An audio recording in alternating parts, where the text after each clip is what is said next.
All right, ladies and gentlemen, great to be with you here this afternoon. Good morning, good afternoon, maybe even a good evening for you. I'm Dan Seewald. You might know me from such programs as the Deliberate Innovation and also the Deliberate Way. I'm going to be here with you today, bring you a really awesome program. So we're going to get ourselves started here in just one moment. What I'm excited to be able to bring with you today is our second episode, really the best one. The Deliberate Way, as you might know, is both a philosophy and also a podcast. And our intention is to explore in each and every episode the systematic way that great problem solvers, great thinkers, performers, athletes, business minds go about doing things a little bit different from the rest. So by uncovering these obvious ways and maybe sometimes not so obvious ways, how people who are transcenders, the renegades, the rule breakers, how they operate, we can learn a thing or two. We can apply those insights to our very own personal and professional worlds. So I'm excited to have you a part of this. And with that, I have a super fascinating guest with me today. Now, I'm going to tell you all about Stan Bernard, but when I think of rule breakers, deliberate innovators, transcenders, I think of people just like Stan. Now, if you haven't met Stan before, you're going to meet him, but let me tell you a few things about Stan. Stan is one of the most established and well-known experts in the world of competition consulting. Now, you may not know a lot about competition consulting, but you'll hear a little bit about it. He is also the author of the recently published book called Brands Don't Win, which has got 10 national and international book awards, and he's been recognized as having the #1 business book of 2021 and also into 2022. So Stan, not too shabby. I'm going to hold your book up. We're not selling them out the door, but you can go out and get yours when you're ready. I'm excited for us to talk about it. Now, when Stan's not out selling best-selling books, he's working with Fortune 500 clients. He's the founder of a company called Bernard Associates, where he does that type of competition consulting work. And, you know, Stan has been all over the world, including in Pennsylvania. I know you probably think that is where the world starts and stops. In Pennsylvania, he was at the Wharton School of Business, working as a senior fellow. And today he lives in the Washington D.C. area, doing all sorts of amazing and intriguing work. Stan, awesome to have you here, and I can't wait for us to chat. Excellent, Dan. Pleasure to be here talking to you today. Yeah, and for our folks who are listening, we have a couple things for housekeeping just to let you know. First off, you have a chance to have your say. We're going to have a little bit of Q&A. You'll have a chance to be able to put in whenever you like in LinkedIn Live a Q&A or a question for us to do Q&A. We'll have it moderated. So drop them in as they come to your mind, because there is no moment of inspiration better than the one that strikes you. So we'll bring that in. We'll also be spending a bit of time together today, probably no more than 20 of the hour, whatever the hour may be for you. So if you go off to grab some lunch and come back, you may have missed the whole thing. So have your lunch, have your snack, have your morning coffee if that's what you're having. You don't want to miss out on what we're going to talk about here today. Now, Stan, I got to start off with my first question for you, and I have to be a little provocative. Your book, Brands Don't Win. It's a pretty controversial title, if you ask me, because I mean, I grew up learning graduate school, undergraduate school in business. Branding wins.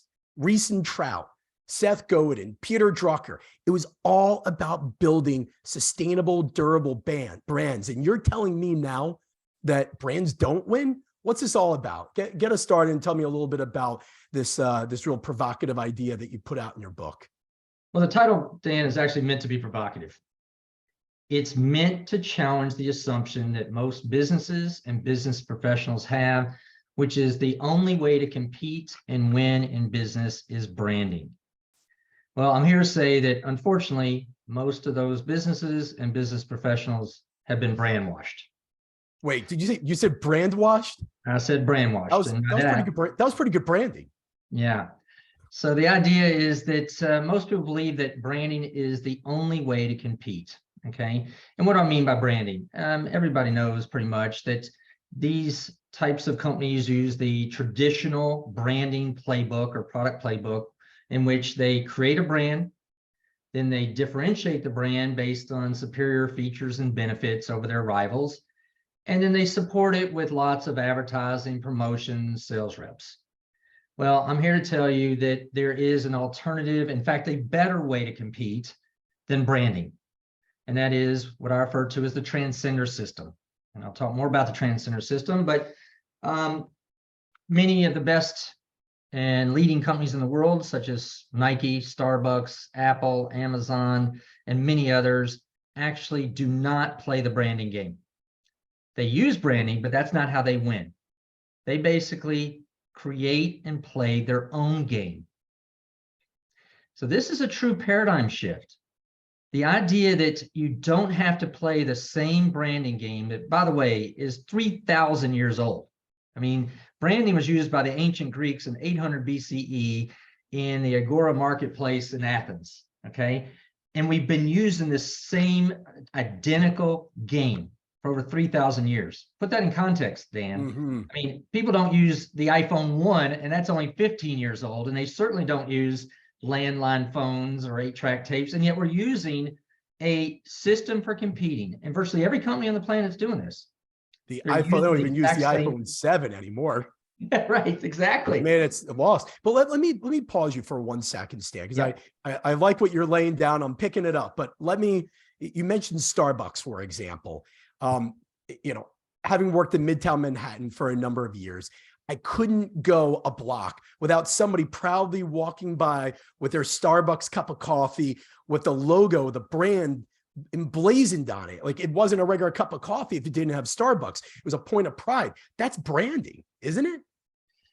So Starbucks actually tried to win with branding for the first 16 years of its existence. From 1971 to 1987, they had the Starbucks name, the iconic Nordic siren logo, and of course their branded coffee cups. Everybody knows the Starbucks brand, but they weren't winning. They were only adding one store per year. So in 1987, Howard Schultz bought the company, and he said, I'm not going to play the branding game.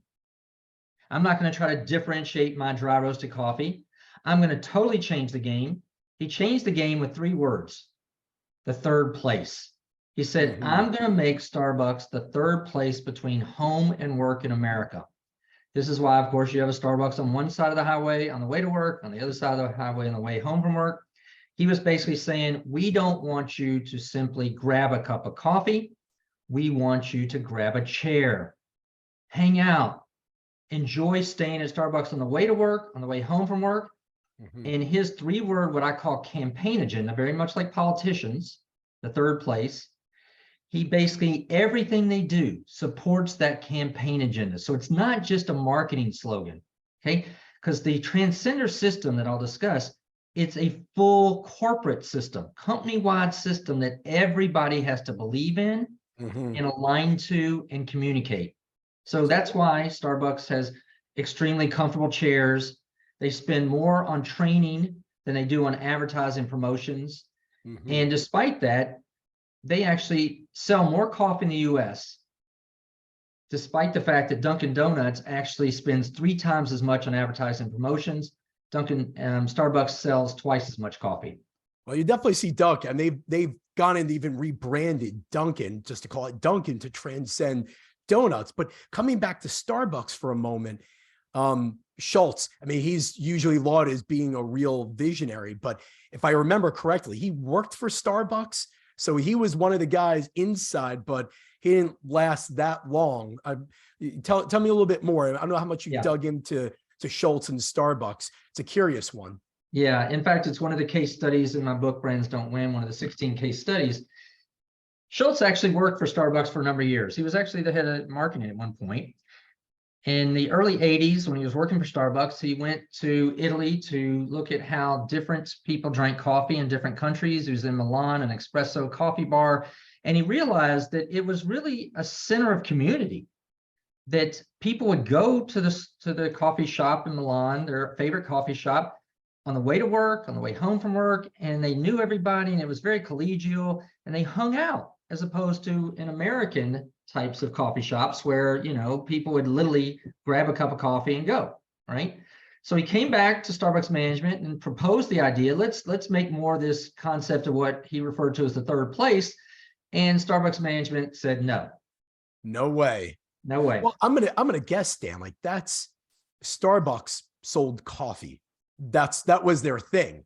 And that's not easy to pivot from. So I can't imagine they were that receptive. Although today you'd never know it. You would never know it by looking at Starbucks. Well, this is what's interesting, because Schultz then came back in 1987, years later, and said, I believe so much in this concept of the third place, I'm going to buy Starbucks.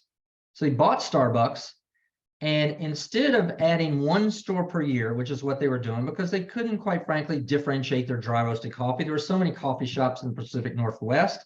And as many people know, Starbucks coffee is not the best coffee on the planet. Wait, hold on. Don't say that. I know. So what did he do? They're okay if you like burnt coffee. So he then basically executed on this agenda of the third place, making sure his stores were in strategic locations, corporate hubs, malls, centers. He also made the stores much bigger. So he really Americanized the Italian concept, and he made it so they were so welcoming. The baristas were trained. Everybody, all the employees were there to welcome you. And as a result, over the next 20 years, they went from adding one store per year to adding 1,350 stores per year. That's almost 4 stores per day. Wow. They became the dominant player in coffee chains in the world, with 31,000 stores across 80 countries. The next biggest competitor is 1/3 their size. Stan, I have to just, sorry to interrupt you. A couple of things I heard you mentioning, and I'm curious your take on, are these defining characteristics? Schultz went outside of what the norm was. He went outside of the coffee shop. He went outside the industry. He went outside the country. He also was curious. He was looking at what's out there, which sounds easy to do, but when you're steeped in your pattern of thinking, and that's your job, it's hard not to be an expert. It's hard to look outside, but I'm curious, defining characteristics. Are there other things that you think, not just about Schultz, but about the so-called transcenders that you feel stand out, that really are kind of like those markers you'd look for? Yeah. So transcender professionals, and by the way, they don't have to be the CEO of the company. They can be at any level of the company, any function, any market. I've seen people in, lower, supply chain jobs, legal, regulatory, product development. All types of people can become transcenders. I think there's 2 different types. There's the transcenders that are natural transcenders. Schultz, Jeff Bezos, and many other people like that are absolute natural transcenders. And then you have others that learn to become transcenders over time. Okay. So for instance, in my workshops, I will train people on the Transcender system. And maybe I'll take a step back and explain what I mean at a high level, what the Transcender system is, so people understand it. So in the Transcender system, you don't win by leading with your brand. Okay.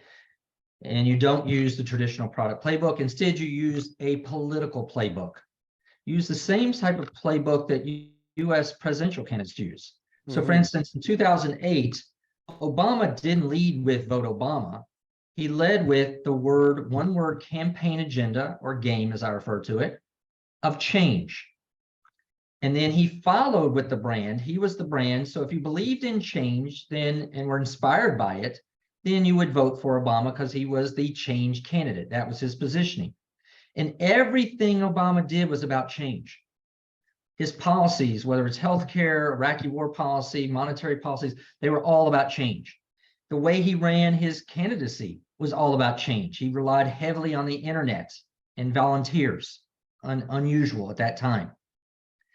And of course, his background was change. So everything he did was about change. So if you believed in change, he was the change agent, you voted for him. And of course, we saw the same thing happen in 2016. Everybody knows Trump's forward campaign agenda or game, Make America Great Again. Great. Yeah. He could have said, vote Trump, because he was a known brand. But he didn't. He led with Make America Great Again.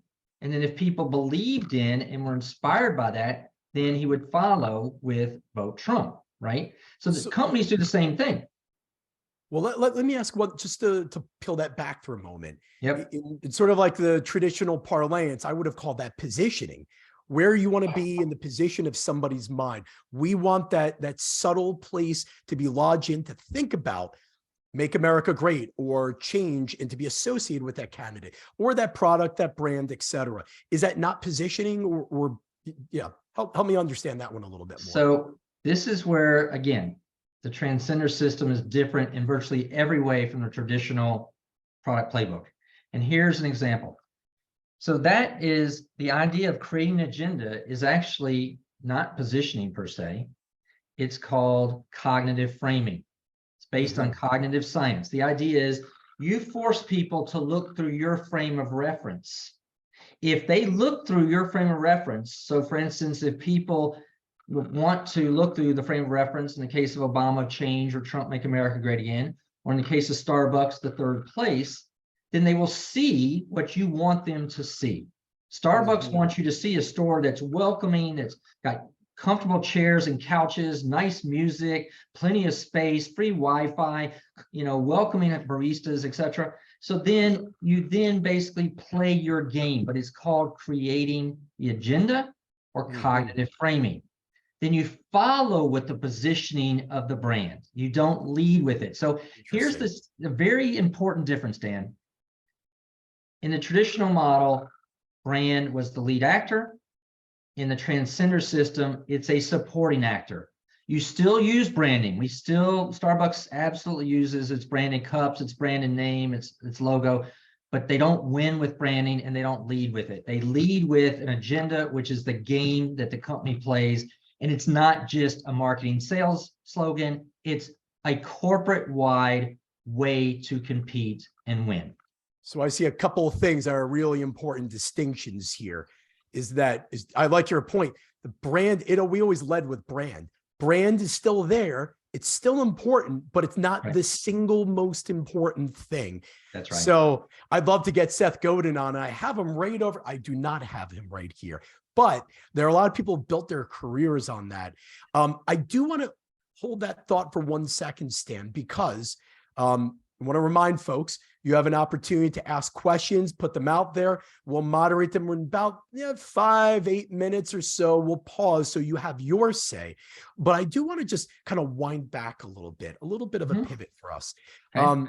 Before we went live, we had a quick conversation about your own personal experiences. I noticed you didn't have a traditional Northern New Jersey accent. And I know you're originally from Tennessee. And we talked about your experiences in your childhood, how that kind of shaped even this kind of like this process, your approach.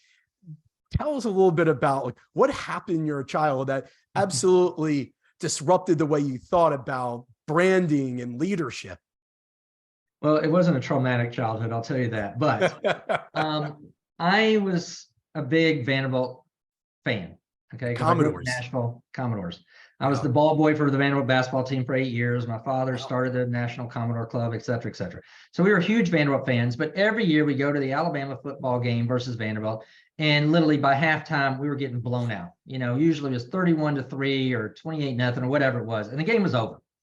And so I remember at 7 years old, I asked my father, I said, why does Vanderbilt every year lose so badly to Alabama? They're both playing the same game of football. Why does Vanderbilt always lose? And he said to me, well, Alabama's led by Bear Bryant at that time, who was the winningest coach in football until recently, Nick Saban, who surpassed him, the current Alabama coach. And my father said Bear Bryant seems to have a system where he uses player recruitment and player development to win the game before he even plays the game. And that really stuck with me because from that point forward, I was not just watching games to see who won. I was watching to see how the teams, how they won, not just who won, how they won. And I realized in sports, as I grew older, that there were systems for winning. Obviously, Bear Bryant. Later, Nick Saban with his two-word agenda of the process at Alabama. Okay, that football team, as you know, he's won 7 national titles, the most. They've done okay. Yeah, they've done okay. Bill Belichick, his mentor, used the system, basically do your job, 3-word agenda. Okay. And you can go on and on. Moneyball in baseball that helped the Cubs, helped the Sox, helped the Astros all win World Series, right? So I knew there were winning systems in sports. So when I went to business school at Wharton, I basically would say to my marketing professor, I see you're teaching branding, but what are the other ways to win besides branding? What are the other systems for winning? Because I know there's multiple systems in sports. And he looked at me like I was from Mars, right? I got to Bristol Myers Squibb, which is a consumer products company, pharmaceutical company, et cetera, very heavily focused on branding. And again, when I was a brand manager, they said, I said, hey, I see that there's one approach you're using here. The only approach you're using is branding, trying to differentiate our brand. Let's talk about other ways, other strategies for winning. And they looked at me again like I was from Mars. So I, at that point, realized I wanted to create a winning system for business, which ultimately, over the last 35 plus years, I have developed the Transcender system, which I describe in detail in the book, Brands Don't Win. But it's all about using a political playbook. You create your agenda. That is, you create the game. It's a game that only you can win. You then communicate the agenda, tell the marketplace over and over what your game is so that they see it through your frame of reference or your game, and they play your game. And third, you champion the agenda with 4 different types of winning actions. Okay.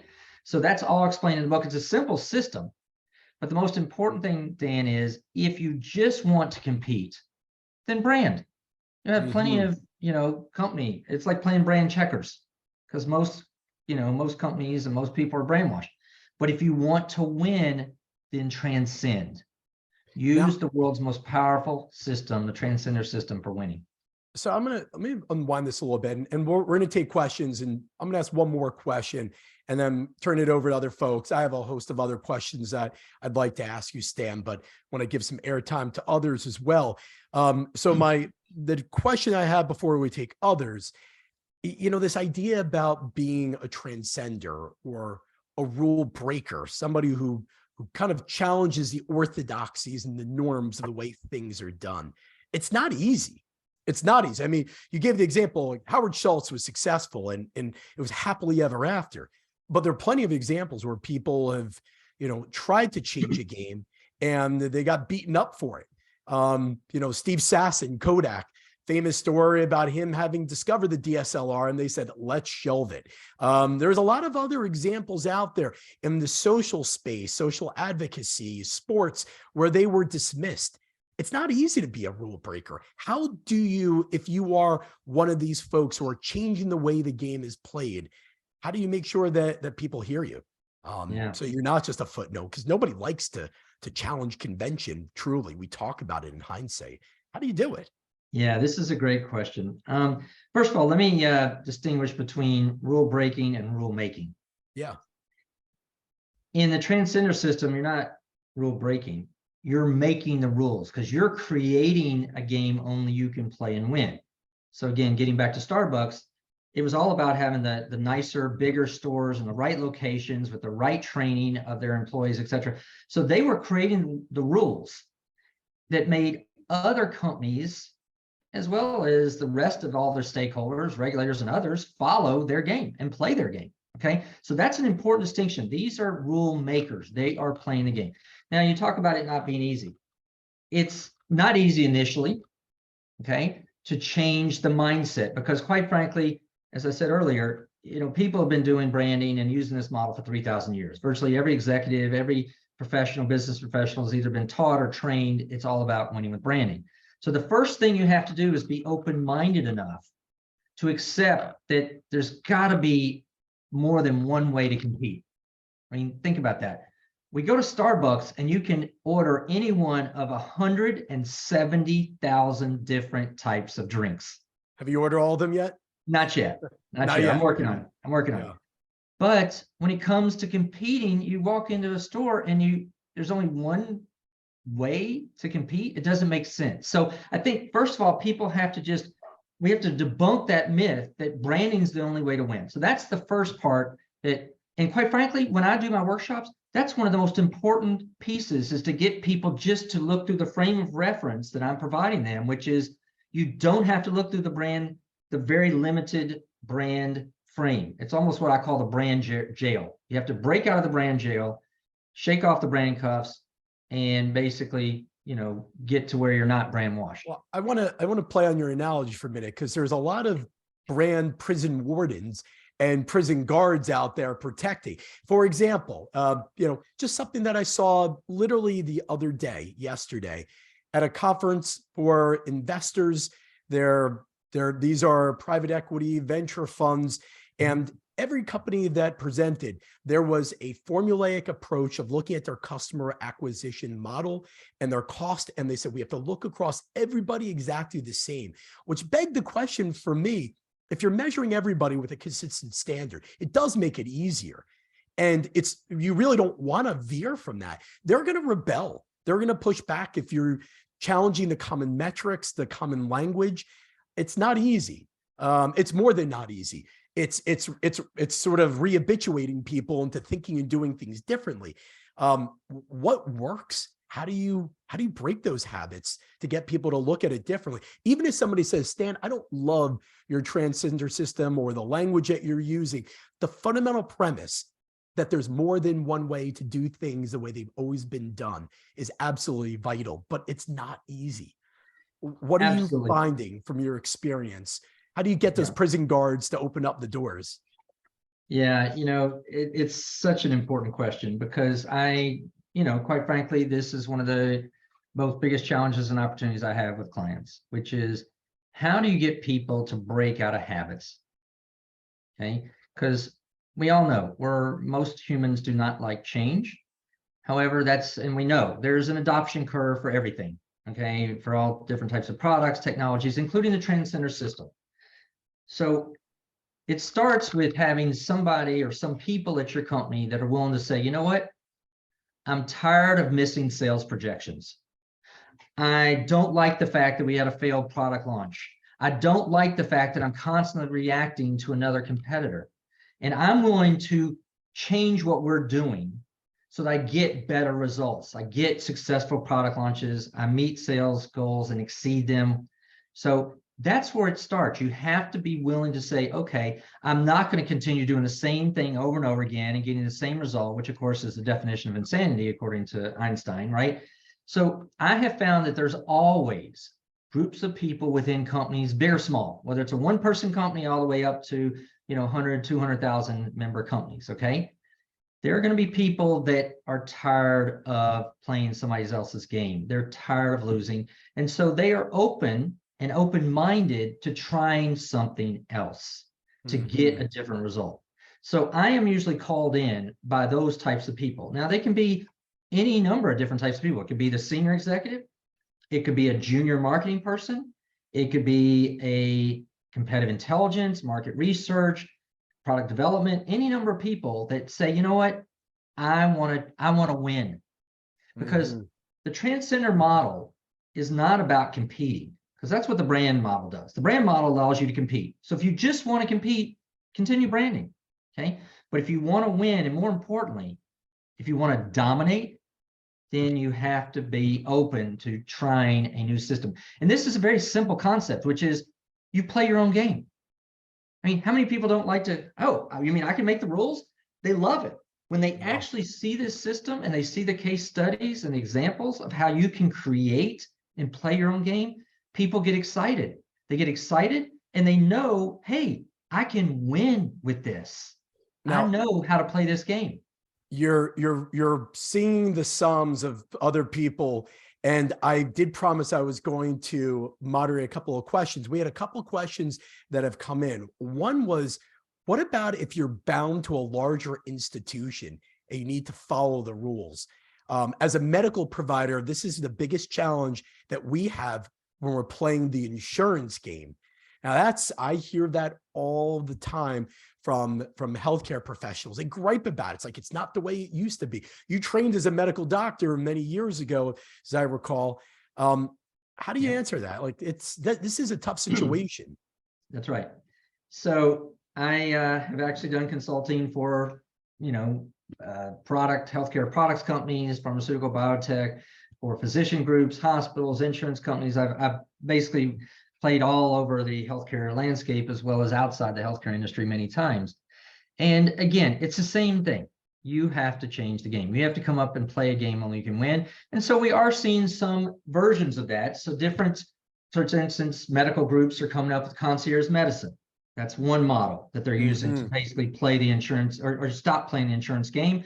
They're basically saying, we're not going to play the insurance game. I mean, my physician just this past year said, you know what, I'm not going the insurance model at all. I'm going to become concierge. She's charging me, a fee up front, but here's what we offer. Okay, that's one model. Others are basically getting bigger medical groups. They get such big specialty groups or primary care groups that they can then outcompete, quite frankly, against the insurance companies. Because there's always Summit Health in New Jersey, and exactly, exactly.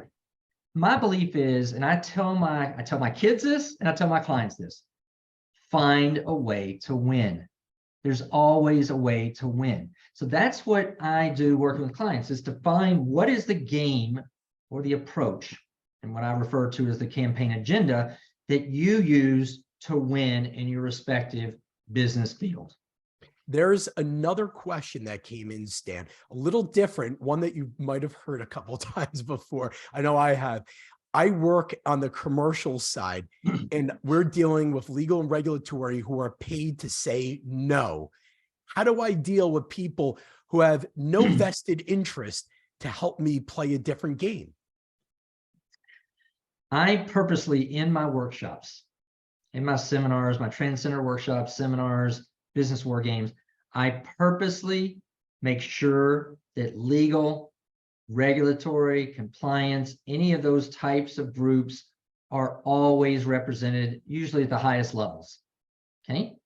Because what I find is their knee-jerk reaction would be, oh no, we have to play by the existing rules.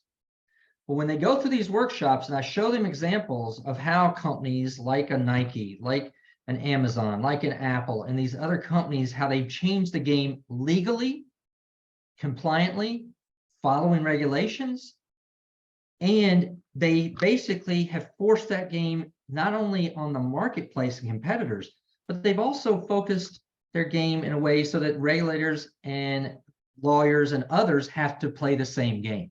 This is, and I will tell you, I get it's funny, I get some of the best ideas for agendas from lawyers and regulators. It's really funny. And they see it. So once you see this, a big part of this is seeing that the transcender world is round. It's a little like, oh, once we saw a picture of the Earth as round from space, right? Pretty much everybody said, oh, I get it. The world's round. Just about. That's right. Just about. It's the same thing here. Once you see it, you can't go back to branding. You can no longer go back to playing the same exact game that every single company pretty much on the planet uses, whether they got a product, technology, service for the last 3,000 years. No, people will then ultimately see it. It's like the light bulb goes off and they can't go back. I hate to say this, but we only have a little bit of time left. So I want to change the game that we're playing right now. Sorry, I had to bring that in. We've just been conversing, asking questions. We got a couple of questions from the audience, but I want to play a quick speed round. You have 30 seconds. And what I'm going to ask you is the person I'm going to introduce, and I'll give you a bunch of people, are they a rule maker or are they a rule follower? And you can even say they're a rule breaker, but let's say rule maker versus rule follower. You ready? Go. All right. I'm going to put the first one out there for you. First one, Jeff Bezos. You're on the clock. Transcender. Tell me why. A transcender. He basically created his own game. His game was customer obsession. He never played the branding game. You won't even see the name Amazon on the side of the trucks that are delivering your packages today. Look at the trucks. No. They won't have the brand name Amazon on them. I think I noticed that. Customer obsession. Everything they do is aligned to customer obsession.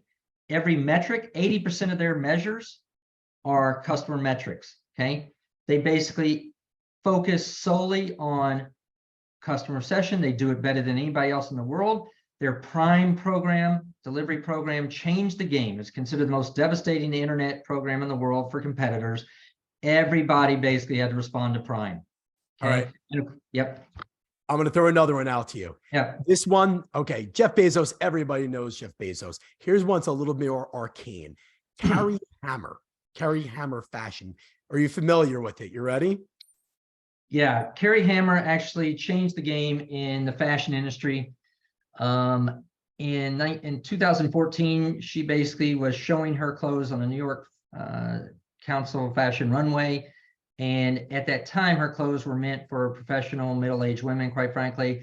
And the models that she put her clothes on, these young, very thin 19, 20-year-old women didn't fit.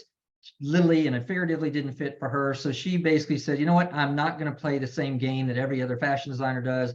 I am going to change the game. My game is going to be role models, not runway models. She then proceeded to have female executives, philanthropists, and even a woman who had autism, who was one of the models. She also had a quadruple amputee that was a model. Wow. She had a woman in a wheelchair that was a model. She basically was saying, hey, it's not about the runway, it's about real life. So her 5-word campaign agenda was role models, not runway models. She changed the game in the fashion industry. Not runway models. I love the play on words with that. All right, I got another one for you. Another one, a little more arcane. Hans Niemann, the chess player. He, based on what I understand, he actually is a rule breaker. Yeah, tell me more, or tell us a little bit more. Yeah, so he's admitted to cheating in chess.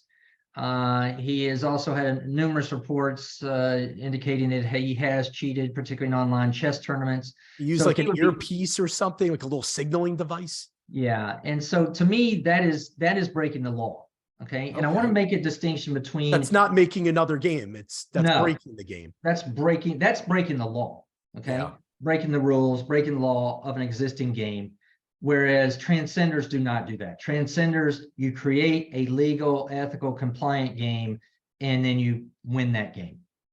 Interesting. This is a really important distinction, because I like to think about, you have to know the way the game is played so you can break the rules, but you still have to have a playing field where everybody's at least in agreement about what the legalities and rules are. So it's an interesting distinction. Yeah, but I would say, instead of knowing the rules, if you're knowing the rules, that means you're following somebody else's rules. And I will tell my clients, if you are basically following somebody else's rules, you're playing somebody else's game, and by definition, you're losing.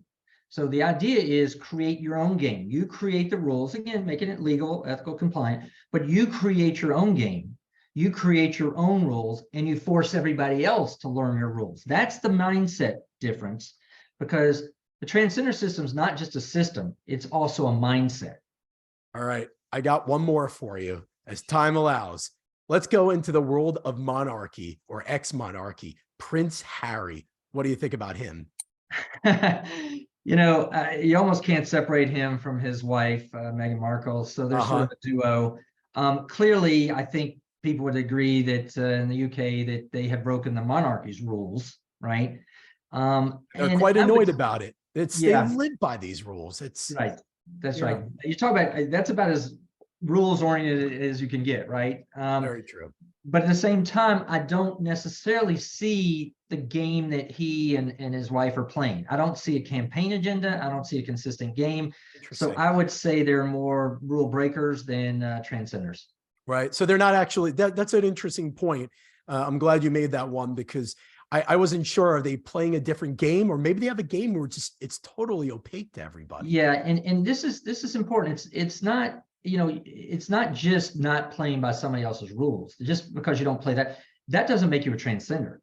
Your transcender has to play their own game, whereas I don't see that with Prince Harry at this point. Gotcha. All right, Stan, I mean, it's hard to believe it's been 40 minutes. But what I'm going to ask you is last couple of thoughts. People like to walk away with practical application. What are a couple things that I can do right now? Maybe I'll go do a training. Maybe I'll be in a workshop. Maybe I won't. But I want to walk away with 1 or 2 tidbits of things I can think about or do right now. What are a couple of practical takeaways you can give people? Okay, let's go with two. The first one is the 3-step Transcender system. I describe it in detail in the book. Obviously, you can read the book, but the 3 steps are this. You create the agenda. Find a game that only you can play and win for your company and your products. Second, communicate that agenda internally so that you get full alignment so everybody understands it, every single strategy, every single action, every single metric aligns to it. And then champion agenda with several winning actions, cross-functional, cross-disciplinary, cross-geographic. The second thing I'd suggest to people is this. This is very simple, and that is when you communicate your campaign agenda, use 5 words or fewer. The reason for that is that it turns out we have lost over the last 20 years, 43% of our short-term memory. Where did we leave it? Yeah, well, we lost it in our somewhere with iPhones, COVID. and other devices that we rely on. We used to be able to remember 7 plus or minus 2 chunks of information or digits. Right. For the last 20 years, we've lost, and we're now down to 4, basically 4 plus or minus 1 chunk of information. So if you want people to remember and more importantly, repeat your agenda over and over and over again, like in the case of a political election change, in the case of Obama, or Make America Great Again, in the case of Trump, you make sure that it's ideally, honestly, 4 words or fewer, because some people can't even remember 5 words.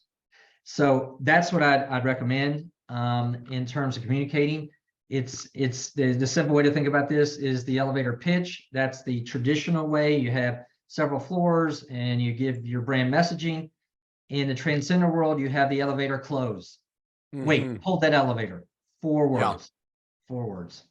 Keep it simple. Keep it simple. Keep it concise. I like that. So 4 words, not even 5 words. That's 4 right. words.